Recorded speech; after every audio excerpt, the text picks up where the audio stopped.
আপনি কি ফুচকা খেতে পছন্দ করেন? কর্ণাটকে বন্ধ হতে চলেছে ফুচকা এবং কর্ণাটকের পরে এ রাজ্যেও কি বন্ধ হতে পারে ফুচকা? এছাড়া বন্ধুরা, ফুচকার টক জলে নর্দমার নোংরা জল থেকে শুরু করে মূত্র মেশানোর অনেক অভিযোগ এসছে। এছাড়াও এর খুবই ভাইরাল রিলস এর আগেও আপনারা সবাই দেখেছেন। তবে এখন কর্ণাটকের খাদ্য সুরক্ষা বিভাগ বিভিন্ন জনবহুল স্থান এবং শপিং মলে খুবই তাড়াতাড়ি খাদ্য পরীক্ষার কিটস স্থাপন করেছে, যাতে খারাপ মানের খাবার খুবই দ্রুত চিহ্নিত করা যায়। এমনকি ফুচকার মান নিয়ে একাধিক অভিযোগের পর এই বিশেষ উদ্যোগ নেওয়া হয়েছে।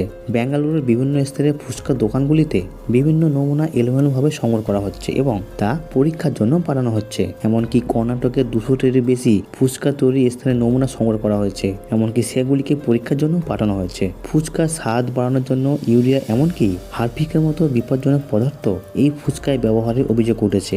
দেখা গেছে ফুচকায় কার্সিনোজেনিক এজেন্ট রয়েছে, অর্থাৎ ফুচকায় ক্যান্সারের ঝুঁকিও রয়েছে। ফুচকা নিষিদ্ধ করতে পারে কর্ণাটকের বিচার বিভাগ।